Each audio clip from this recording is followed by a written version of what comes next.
Where's my snare? I have no snare in my headphones. What's up, Bucks fans? Welcome to Buck Life. This is the Hardcore Milwaukee Bucks fan podcast made by Hardcore Milwaukee Bucks fans for Hardcore Milwaukee Bucks fans. I'm Jacob. With me today is Chuck. You guys know who we are. If you've been listening to the podcast, you should at least. So let's get right down to it. Last time we checked in with you guys, it was a season preview show. Lot has happened in that time frame. The Bucks, as of today or as of this recording, are sitting at 4-5, a three-way tie in the East for ninth seed, which is right in their wheelhouse, at least for most of the last 15 years or so, as being a Bucks fan is concerned. Right on that fringe of being a playoff team. Yeah, you know, it's not where we wanted to be, especially since they were just 4-2. You know, three games ago, things were looking pretty good. Giannis was far and away the league scoring leader, and he's still the league scoring leader as of right now. But he was clearly the front runner for MVP 6 games into the season, if that's such a thing. They looked good, and last couple games have not been pretty at all. No, and you talked about Giannis. I mean, he's off to a blazing hot start. As of right now, averaging 31 points a game, 10 rebounds, 5 assists, just a shade under 2 steals a game, and about 1.5 blocks per game. As you said, probably at least now we're about 10% into the season, I think would be the front runner for MVP. But as we said, the record, it's not going to be conducive to having an MVP candidate if the season were to end today.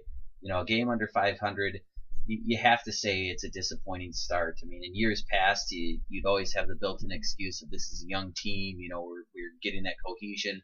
Well, sure, they may be young as far as age-wise, but the big thing that they pushed this entire offseason was that continuity was what was going to really get the team through the thick of the season here, and it was supposed to be a strength. So if anything, they should have been the team that was most ready to win right now. Then maybe as the other teams caught up later on in the season, that would be, you know, things would kind of even themselves out. So I don't want to hear any excuses as far as that's concerned. Yeah, we kind of said it very tongue-in-cheek in the last episode about they need time to gel, and other teams would need time to gel. And you're kind of seeing that with Cleveland. You know, they're really struggling out of the gates. They're one of the teams the Bucks are tied with. Yeah, right now. Despite the fact that LeBron is right there with Giannis for scoring leaders. He's right behind him. He's playing out of his mind, but their team's got the same record as the Bucks.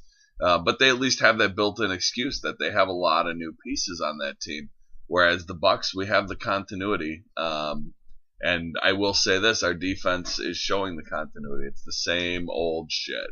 Yeah, I mean, the defensive scheme that they present, the first year that they worked under Coach Sweeney with this defensive scheme with the crazy switching and the kind of, chasing on the perimeter, it seemed to work to a point, I think just because it was so different and not something you really see in the NBA.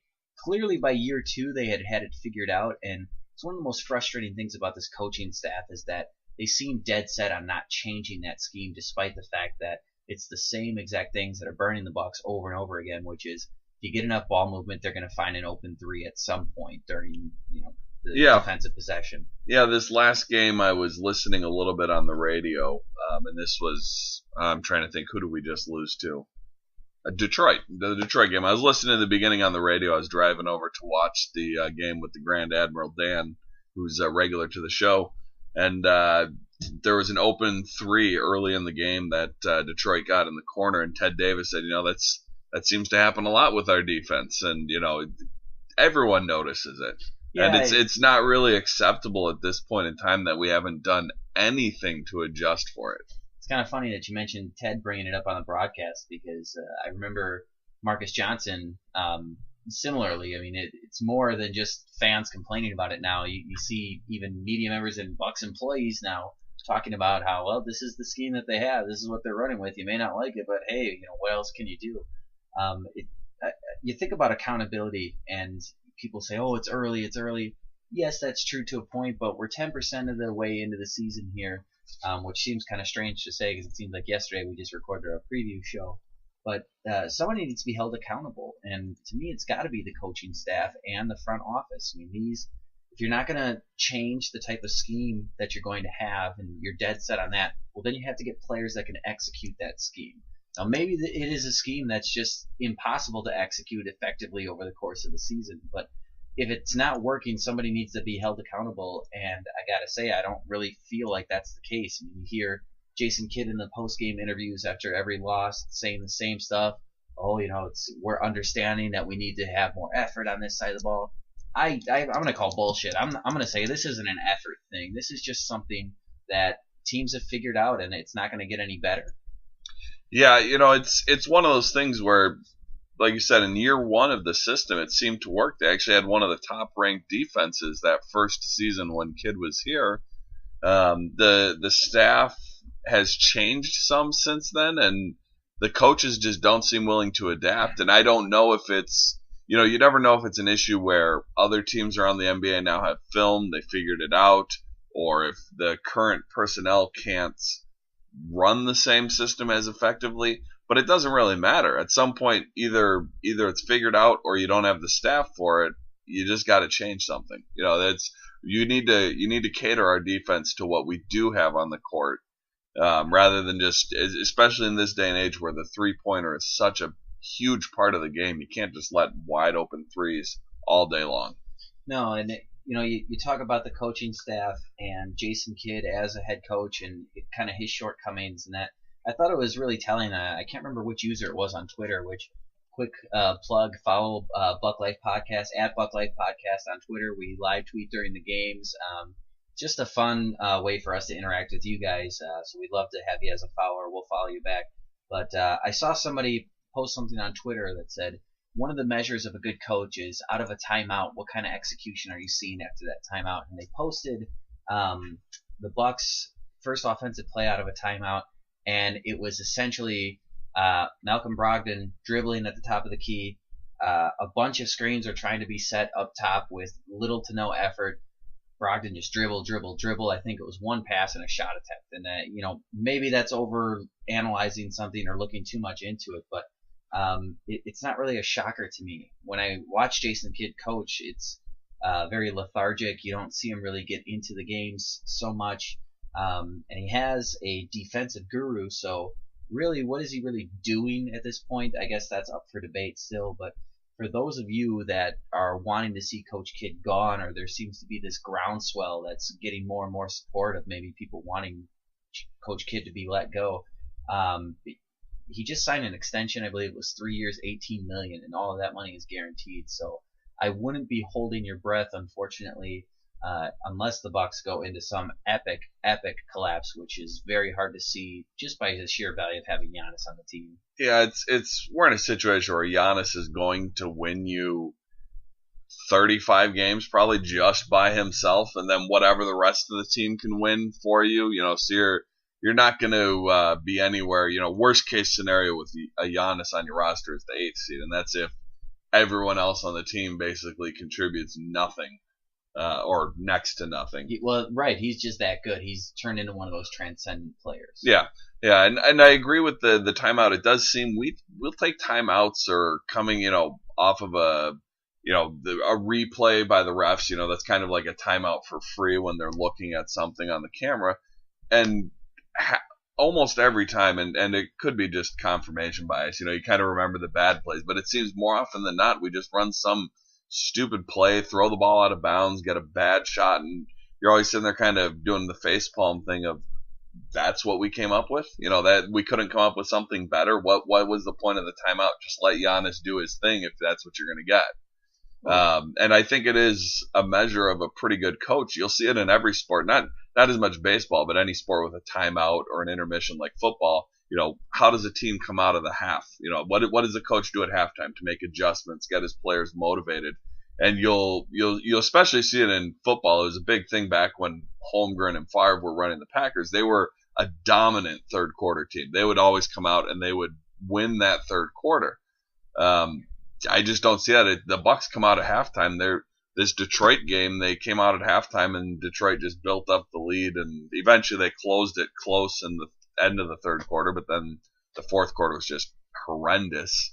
But I don't see much kid coming out of timeouts, coming out of halftime. Nothing seems to change, and the team's not adjusting in the middle of the game.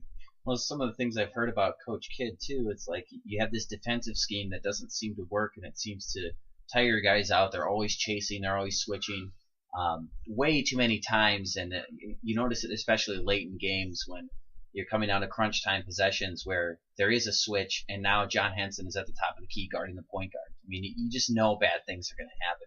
So you have this strange, at best, defensive scheme.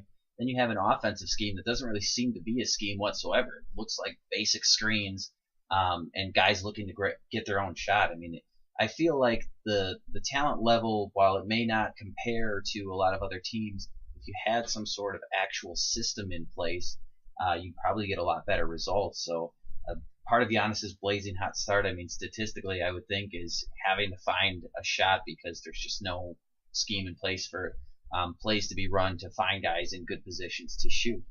Yeah, he's just, part of his stuff. He's just so strong now. He can get to the hoop at will. You were talking about the switching with John Henson on the point guard. That was a big problem in the Detroit game. Not so much who John Henson was defending, but multiple times Dellavedova and Brogdon got stuck on Andre Drummond. And apparently he's done this thing where he dribbles the ball in front of him now. And I was amazed he had like 14 out of 16 free throws or something in that game. And I looked it up. He's actually hitting over 70% of his free throws this year. He's like a 38% career free throw shooter, but he's over 70% on the season. And looking at his form, he did this weird thing where he dribbles like 3 feet in front of him and then kind of pushes the ball. It looks really weird, but so far this season it's working for him. I'm still, until he proves it over a longer period, I was okay with them wrapping Drummond up and fouling him. Sure.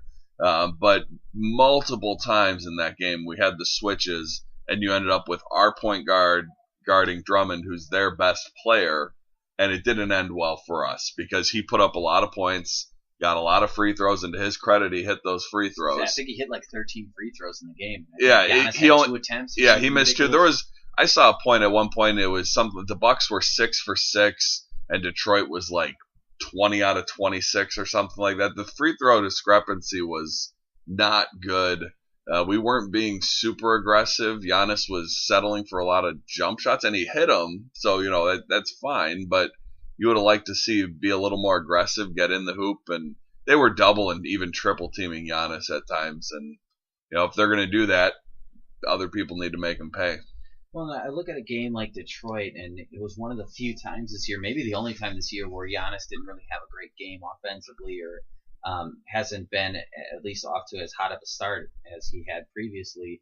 And Brogdon and Middleton played out of their minds, and yet we still can't pick up a victory.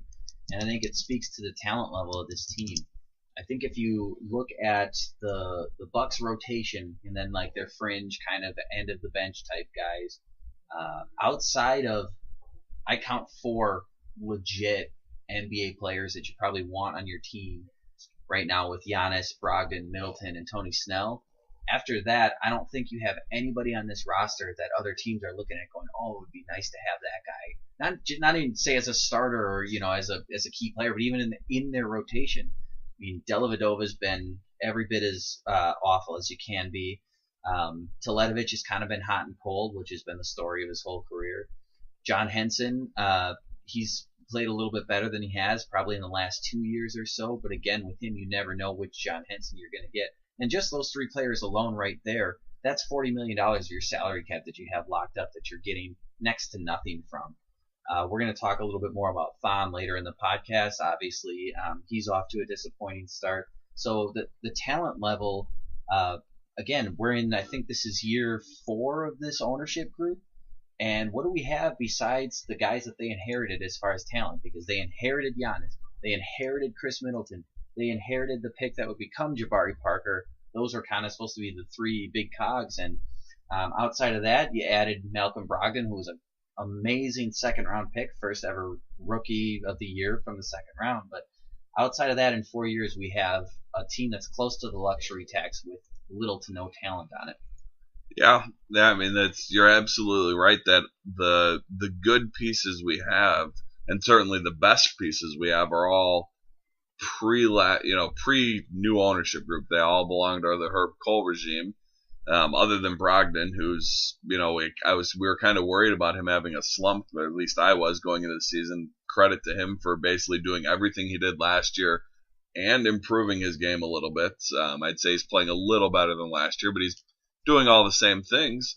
But like you said, we're not getting much contribution until the last 2 games. Middleton was kind of not doing all that well, but then he had a career high 43, I believe it was, in that Hornets game, and then he had another good game against Detroit. Not quite 43, but we don't need 43 from Middleton every night. He hit his shots. He played good defense. Yeah, because they lost both games. I know. Well, that was Middleton had 43. We had a franchise record 19 3-pointers in a game, and we still lost because I think we gave up 17 3-pointers, which more or less negates the 19 that we hit. But you have Snell not really giving anything, and we hoped that he would not try to do too much. He certainly hasn't tried to do too much, but he's not doing what he did last year. Now Moose, he's hurt. Thon's a bucket of ass. Not quite. It's a frustrating feeling right now. Absolutely. And again, I talked about accountability earlier. I wonder how much longer it'll take, because fans are already starting to ask and starting to get pissed off. How much longer of a slide, or how much more of a disappointing start can this team get off to before people start asking questions about the composition of the roster? You can't sit here the entire offseason and bang your chest about how we brought everybody back, it's continuity. Well, guess what? It's still not working. This is pretty typical as a Bucks fan, I'd say, for the last 15 years. Anytime they have no expectations, they come out and have a pretty good season. When they have expectations, they seem to come up short. As you said, it's very, very frustrating. We still don't know the power structure of who's making roster decisions. Is it our general manager, John Horst? Is it Jason Kidd? I have my suspicions on who's really calling the shots. But again, you bring back all these guys, and to get off to this rocky start, it's frustrating. They have to improve the talent level of the team. One of the names you've been hearing in rumors because of the murky situation in Phoenix is Eric Bledsoe. It's well documented in many years ago that the Bucks were interested in acquiring him. It seems like they've had flirtations with trying to get him over the years, and now he's as available as it gets, as the situation in Phoenix has become so terrible that he's not with the team, and the Suns basically told him sit home. It seems like this maybe is a time to swoop in and get a guy for pennies on the dollar, so to speak. But if you believe the reports that are coming out, that's not really the case. Phoenix is still asking for a lot for him, which is kind of interesting to me, given that as of right now they're paying him over $100,000 per game to sit at home. So I don't know, your thoughts. What do you think a potential Eric Bledsoe deal could mean for the Bucks? I mean, to me, it's clearly a talent upgrade, and we're at a point where it's going to be very hard to get a talent upgrade in the draft. So we're going to have to get it, through a trade or a free agency. And our history at free agency, not the best. I'm not Maybe willing. The worst. Yeah, it's pretty terrible. On the other hand, we have had some good trades in the past. We've been pretty decent on a fair amount of trades. Trading Brandon Jennings for Brandon Knight, and a couple pieces, and then in turn trading Brandon Knight and then Michael Carter-Williams. We were on the better end of the last handful of trades we've made. So the names that are out there that will potentially be available for trading for, he's certainly a talent upgrade.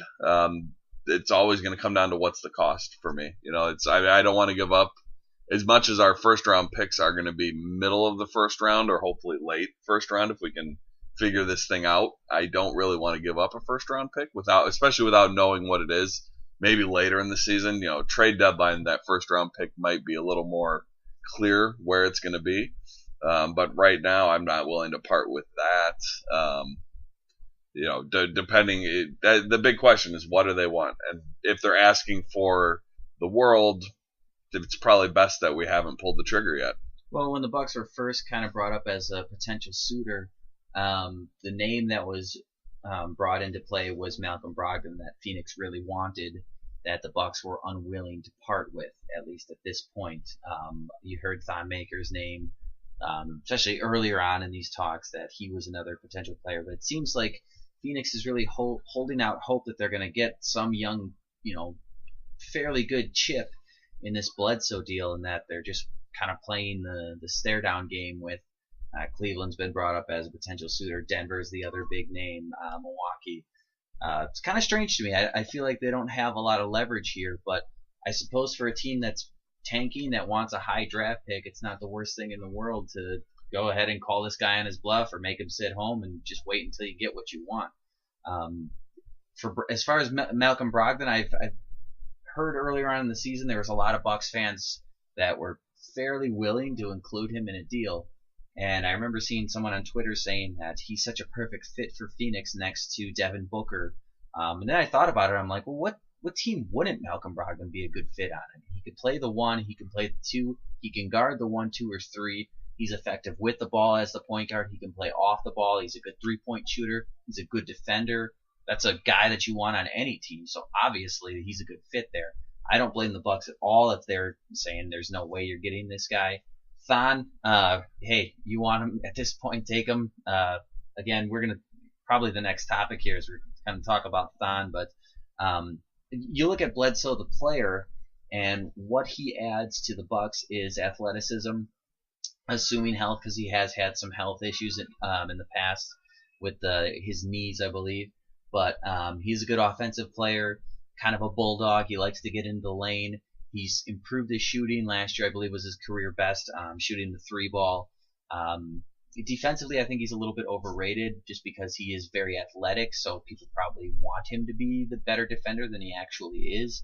And I also think maybe it just kind of comes down to effort. But he's definitely a bona fide scorer on a team that would be coming to a team that needs scoring.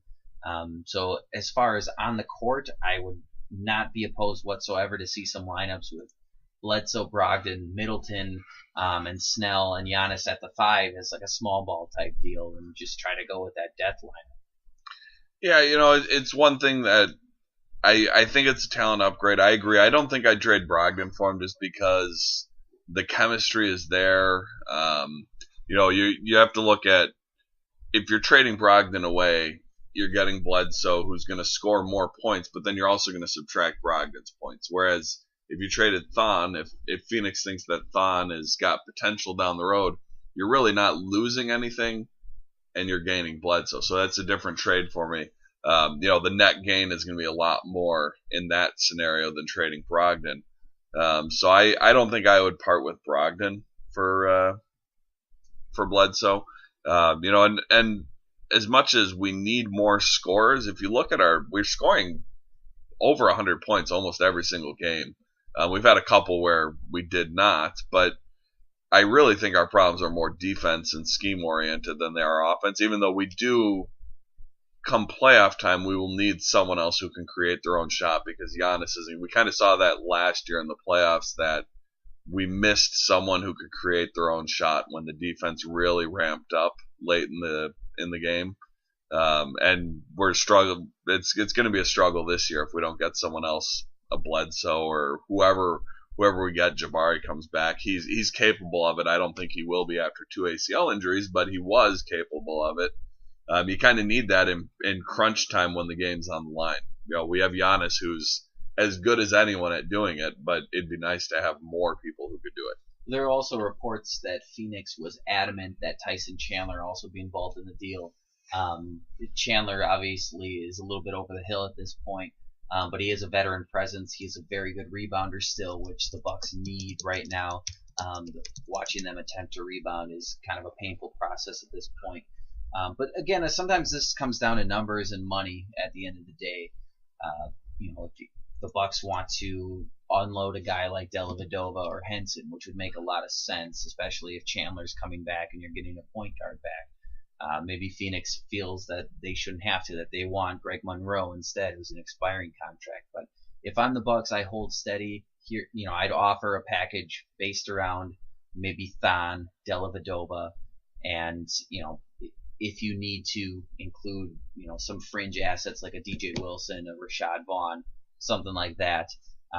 I would just hold steady with that and kind of try to call their bluff. And if you get him, great. If not, it's not somebody that I think you lament at the end of the day, going, man, if we would have gotten Eric Bledsoe, we would have gone to the finals or something like that. He's not that level of player to me. You know, he's an upgrade over what we have on our roster. He'd be a nice addition, but you can't give up too much because he's not.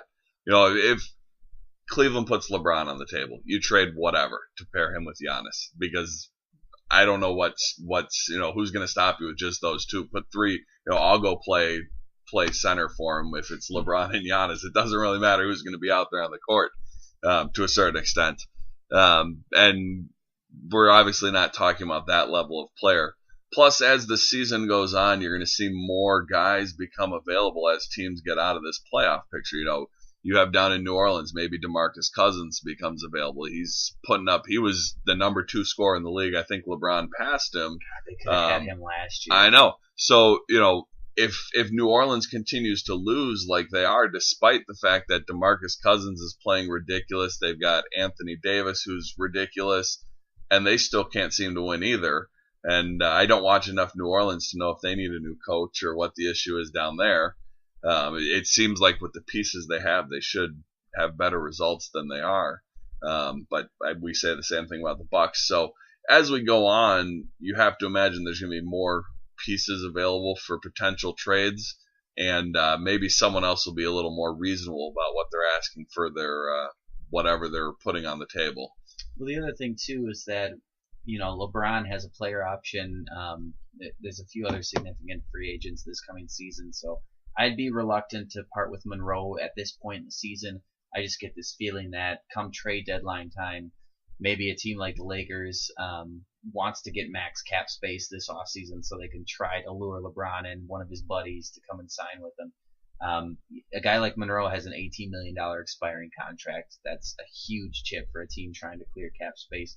Maybe somebody gets crazy, desperate, wants to give up a premium pick or a premium young player just to clear some salary. So I think Monroe is a guy that not only is his value as a contract, but if he plays like he did last year, that's a really, really good player on an expiring deal that maybe you get a nice package for. So again, with Bledsoe, I think we both are kind of in agreement.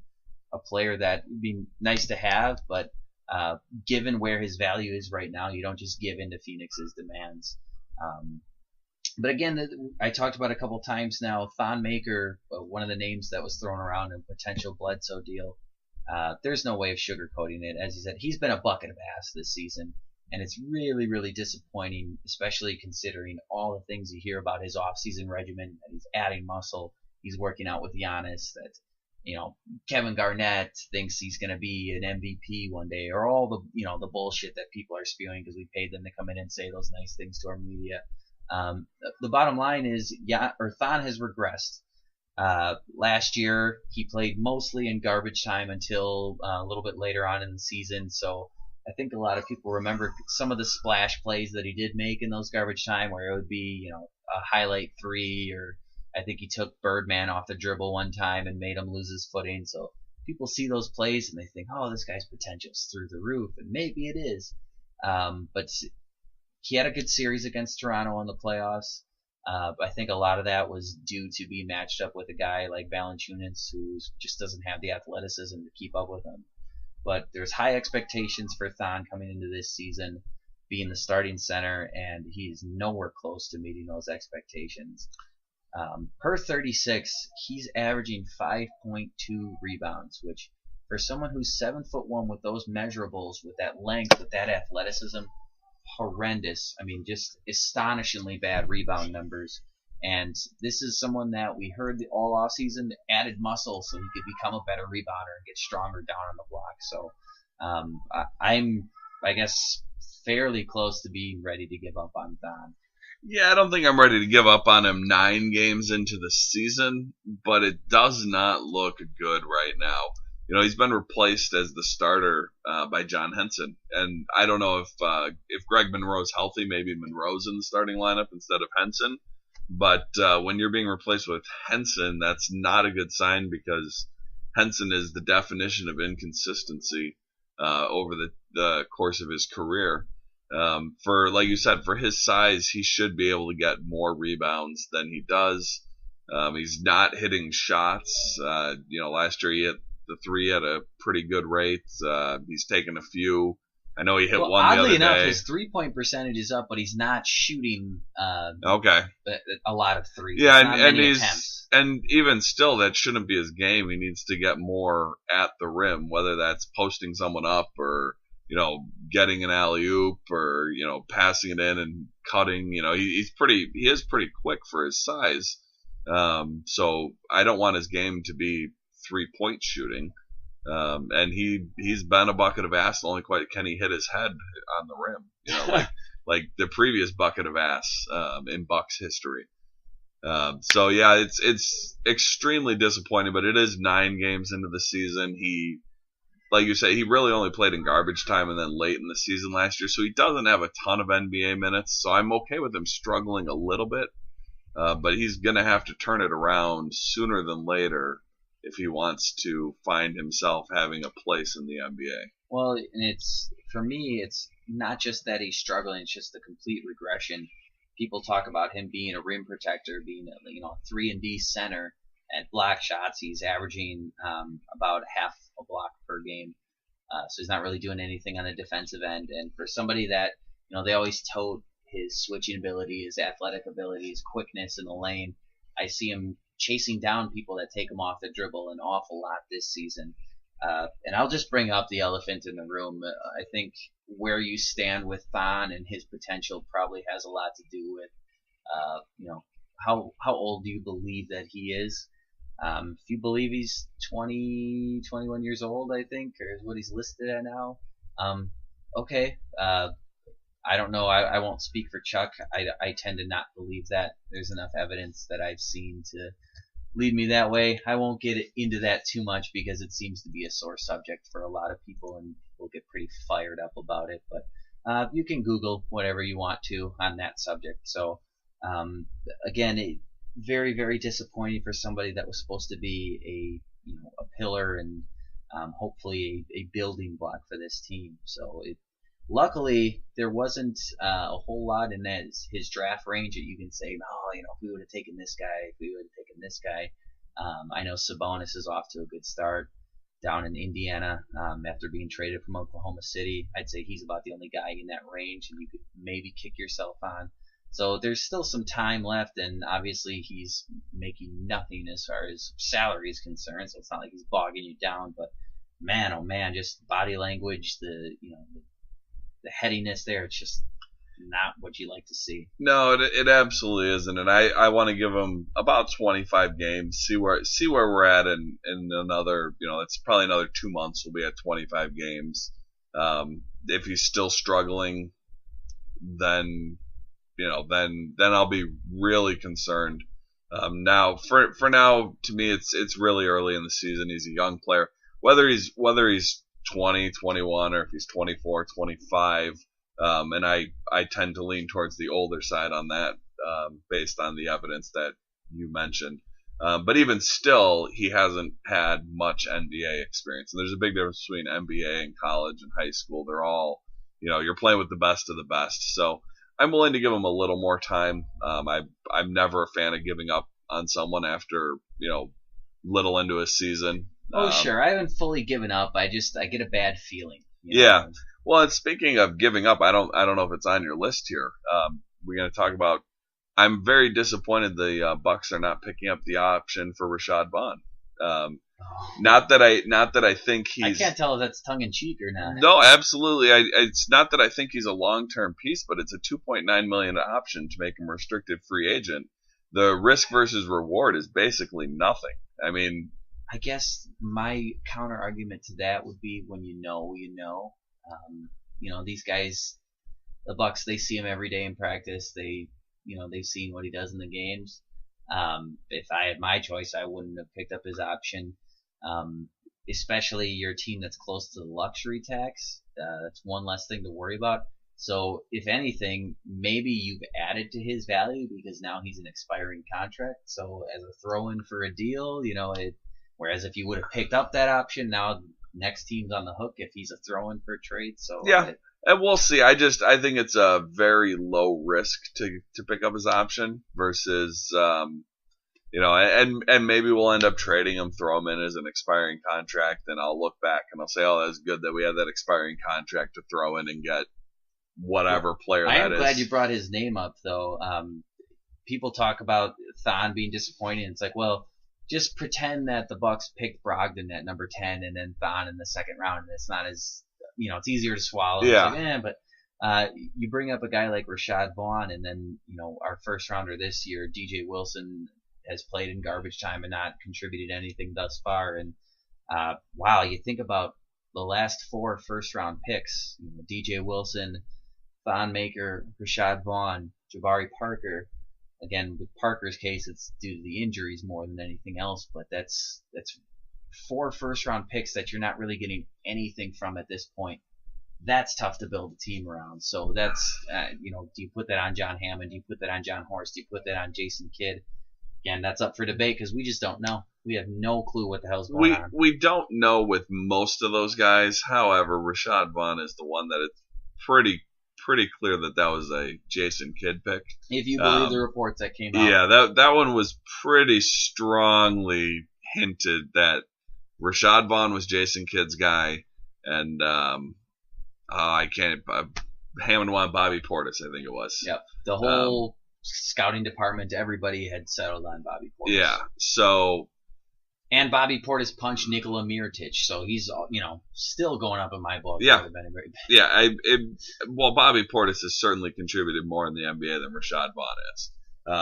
So it's one of those things where you're right that if you have those first round picks, you've got to get something out of them. Even teams like San Antonio's constantly picking at the latter half of the first round because they've been good for 30 years. They've been good for as long as a lot of people have been watching the NBA because they have Tim Duncan. Before that, they had David Robinson. Now they've got LaMarcus Aldridge and Kawhi Leonard. They've just had perennial MVP candidates, and they're good, and they have probably one of the greatest coaches of all time in Popovich. So they're picking at the latter stages of the first round, and they're getting contributions out of these guys. So the idea that we're picking in the middle, yes, it's harder to get. You're not going to get MVP caliber players there very often. You're not going to get a Giannis every year in the middle of the first round of the draft. But you have to get some contribution from these guys, and we're getting nothing. Absolutely, and some of the excuses that I've heard is that, well, Rashad Bond, I think he was the 19th pick in the draft, the 18th pick, and DJ Wilson was the 17th pick, and typically, you shouldn't expect much out of that stage in the draft. And I'll call bullshit on that. You can find contributors everywhere. Yeah. Second round picks are sold. You just got to be smart, and you have to have a good scouting department. Look at Golden State. They bought our second round pick and drafted Patrick McCaw. He's looking like a really good swingman for them. 2-3 to come off the bench and just contribute in their system. This year they bought Chicago's second round pick and Jordan Bell, who they're calling Draymond Jr. because of his all-around game and just his tenacity. Again, early in his rookie year, but he's looking like that might be another steal in the second round. You find contributors where you find them, and 4 straight first-round picks to, at this point of the year, basically contribute 0 to your team. That's really, really tough pill to swallow. Well, and to me, DJ Wilson, that whatever, he's a rookie, but the other 3 need to be contributing something at this point in time. And you don't need an all-star. If you look at the all-star numbers, it's like the top 5 picks is like 95% of all all-stars ever in the NBA. So, yes, you're not going to get many all-stars where we've been picking the last few years, outside of Jabari, who probably was on an all-star trajectory just because the voters love offense, and they would overlook the fact that he was a sieve on defense. He played basically no defense. But he would have made an all-star game if he had stayed healthy, probably already, or this year. But the other ones, you need at least some contribution, whether that's a 3-and-D guy or a defensive specialist, an offensive specialist, whatever their role is, they should be able to contribute. And to this point, Rashad Bond, every now and then he'll have a good game, but for the most part, he doesn't contribute anything. Thon last year looked good, but now he looks completely lost. And DJ is, it's too early to write him off or anything, but he doesn't look like he's contributing anything this year. So it's hard because you need anything. Well, and I'm going to put you on the spot here as we're probably close to wrapping it up ish. What, as far as moving forward with the Bucks, what do you think their current state of affairs is, or what would need to be changed? I look at the start that they're off to. I look at the roster composition. I look at the front office, or lack thereof. I look at the head coach, and my gut tells me that it would be much more beneficial to start this thing from scratch. What's realistic as far as them doing it, I don't know. Probably not super realistic, given that we're in year 4 of this thing now. But I just look at especially the talent level. You've got Giannis, obviously. You've got Brogdon, who I think is, even still after winning Rookie of the Year, tremendously underrated, and a guy you got to have people like that to win with. Other than that, I'm not 100% sold on anybody else on the roster, and that's tough. I mean, you're talking get the guys 3 through 15 that you don't know if you have, 2 players that you want to keep on your team. I'm not going to say tank, because I know that that's probably not an option, but my gut tells me that they might be better off going that route than trying to keep doing the Band-Aids, because the last thing I want to see is a transcendent player like Giannis and have to watch what KG did in Minnesota, what LeBron did his first time through in Cleveland, and never just have enough talent around the guy. Well, and this team reminds me a lot of that first Cleveland team, in that Giannis is on a level of impact of where LeBron was, and then around him you have a bunch of guys. Their second best player probably the first time around, it was either Mo Williams or Z. Yeah, Zydrunas Ilgauskas. Yeah, Ilgauskas. Daniel Marshall. He had Varejao. The players around him were not. Is that comparable to Middleton and Brogdon and Greg Monroe? Like, it probably is very comparable to what Cleveland was. And LeBron was good enough to carry that team to the finals. He did it. It remains to be seen if Giannis is good enough to carry this team that far. Plus, he has to go up against LeBron, who can do that and has proven he can, whereas LeBron didn't have to go up against a player on his level. So it is very concerning, and I think the comparison to Cleveland is a very fair one right now. And I also, like you said, I don't want to see Giannis 3 years from now walking out of Milwaukee. And I certainly, if it's the same shit for the next 3 years, it'd be hard to blame him on a personal level. It would suck. It would break my heart as a fan. But if you take emotions out of it, it'd be hard to blame him. So we certainly need to get more talent somewhere. And like you said, after, Giannis, Brogdon, I think Middleton is a pretty good piece. Especially if he seems to have gotten his legs under him. We'll see if he can keep playing at the level he has the last couple games. But after that, and even Middleton, I'd trade him if the right trade was there to get something better back. Yeah, and you got to remember, he's got this year and next season. And after that, I believe he has a player option that I would assume he would decline. But the way salary caps are increasing, he's a good enough player that, it's similar to John Salmons when he was here, he's going to opt in. No one's going to give him a big contract. Well, he opted out and got a bigger contract.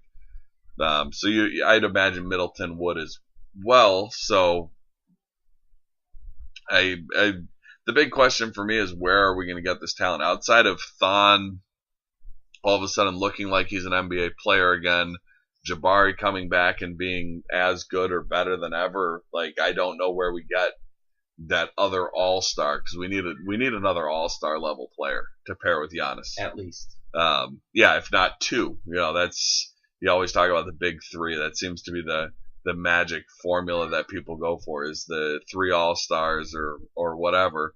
And we've got 1 right now. And I don't want my heart broken when Giannis leaves Milwaukee. He says all the right things, and I truly believe him that he loves playing in Milwaukee and loves our city.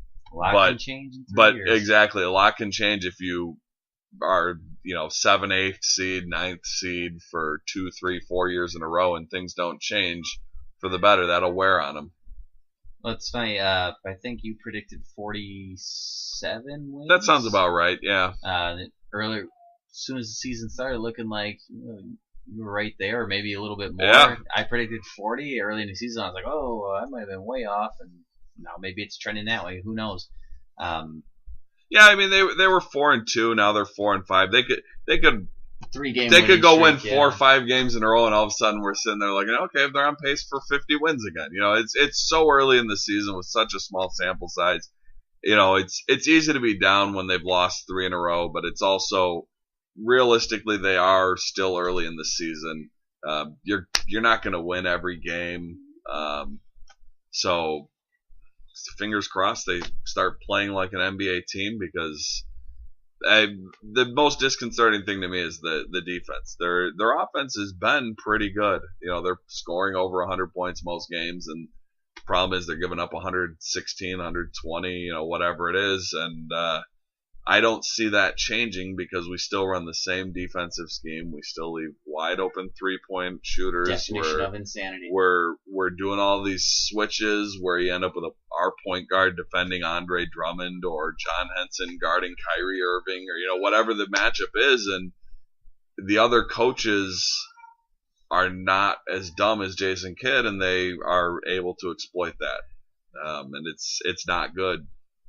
Well, let's hope for a miracle. Let's hope for some changes here. Hopefully next time we check in with you guys, the Bucks have gone on a massive winning streak.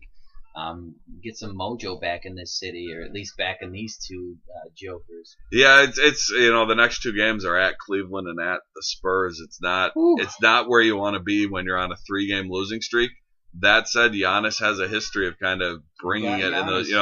That first game against Cleveland didn't quite go. I was on a plane to Spain, so I got off on my layover in Dublin, looked at the score, and said, I don't even need to look at the highlights. I was a little disappointed, but I was able to stream the Portland game when he dropped 44, so that was exciting. So hopefully Giannis is ready to bring it, and we've seen him in big games bring it before. And after that, we're back at home, so we should. There's some winnable games after these next 2, so I wouldn't be surprised if we lose 5 in a row and then go on like a 5 or 6 game winning streak. Looking ahead at the schedule, the Lakers, Memphis, Detroit again, Dallas, Washington, Phoenix, Utah. There's some winnable games there. So, next time if we keep to this every 2 week schedule, we'll be 2 weeks from today we play the Mavericks on the road, so we'll have.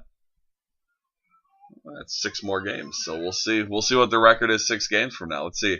So they're 4-5. What do you think? 6 games. They're playing at Cleveland, at the Spurs, then the Lakers, Grizzlies, and Pistons at home, and then at the Mavericks. Let's say if we recorded in 2 weeks, 6 games from now. Ooh, that's tough. I'll say that they'll be 6-9 at that point. Okay. And I'm looking at. I think they're going to go 3-3 over this 6 game stretch and be 7-8. All right. So I guess that's only 1 game difference for me. And I could see 2-4. I could even see 4-2. It's one of those things where if Giannis goes off, they could win all 6 games. If we have a game where Chris Middleton's hitting his shots and dropping, maybe not 40 points, but if he's playing on that level and Giannis is doing Giannis's thing, they could win, whatever. Not this last game, but that Charlotte game, Giannis being in foul trouble really hurt us, and a couple were questionable ticky-tacky offensive fouls. Diplomatic. Yeah. So yeah, I'll say 7-8. 2 All weeks from now. Let's record in 2 weeks. Yes, we'll find out. All right, thanks for joining us. That's going to just about wrap us up here. As I said before, follow us on Twitter. It's mostly me, but we will live tweet during the games, and find us on Facebook. And once again, we thank you a lot for joining us on the Buck Live podcast. Yeah, typically if it's Twitter, it's Jake. Actually, Dan was asking me this yesterday when I was watching the other. He says, "Who's that tweeting?" I said, "That's Jake." Typically. Facebook is usually me making the posts, and then obviously iTunes, Stitcher, wherever you want to get your podcast feed, YouTube, we put it out there everywhere.